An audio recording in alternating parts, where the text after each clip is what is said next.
Let's set the scene. Ancient Egypt wasn't just sand and sun gods. It was a society obsessed with reputation, cleanliness, and the afterlife. So when they insulted you, it wasn't just things like you smell or fuck off or whatever. It was more like, may Anubis weigh your heart down with filth. And may your name be erased from every stone tablet. Their whole thing was trying to be immortal, and for them, saying the name of the person, like we say Tutankhamun, that makes him immortal in their eyes. So he is truly one of the most immortal pharaohs that have ever come out, and Ramesses and things like that. Every single time you say that, that's the history there. That's them doing exactly what they were praying for, what they did all these rituals for, was to stay immortal. So if you go back and have a look in some of the ancient texts, you can actually see some real phrases and burns that they have found. Some of them actually wrote these like insults on the walls. They were on the walls, so you can actually go and see them. Well, you can't, well, you probably could go and see them, but you know what I mean, like they actually historically what they were saying. Obviously I'm not going to say them in Egyptian, I'm going to say them in English, what I found out to be translated. My translations could be slightly wrong, but obviously I can only go by what this is. You're a goose amongst falcons, translating to you don't belong here. You're loud, you're common. Ouch. You're like a pot with no beer, which is like empty, useless, worthless. You may as well call someone a soggy Weetabix. Your mouth is like a crocodile's rear. That you cannot overstate how savage that was in those days to say. They're not only saying that your words stink, but they're comparing your speech to a literal crocodile's ass. And that was 3,000 years ago. I think it's kind of incredible.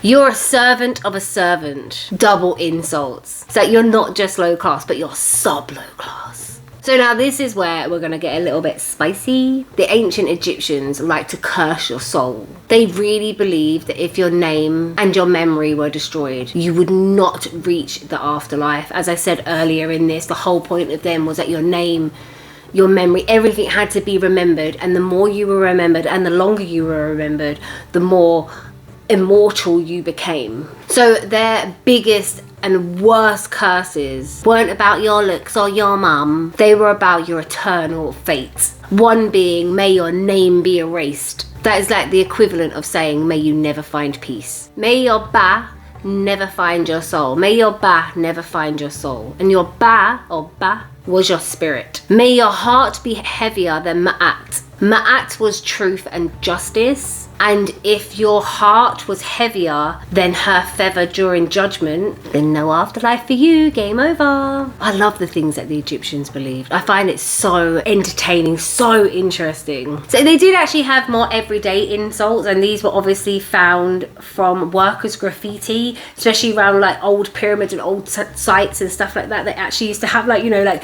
so and so was here, like, you know, they just like nowadays you just see people drawing penises on things.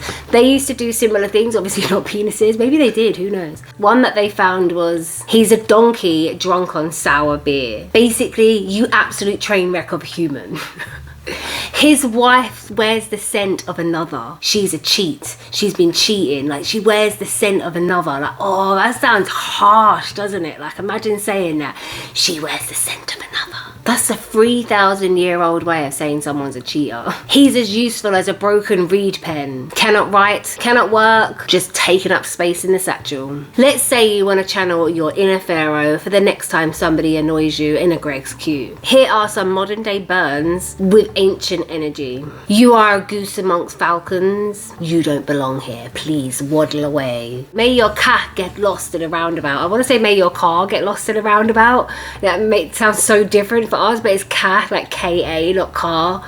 But obviously my accent, I just say car, but it's car. May your cat be lost in a roundabout. It's just so passive aggressive. Your mouth is like a crocodile's ass. You could actually say some of these today.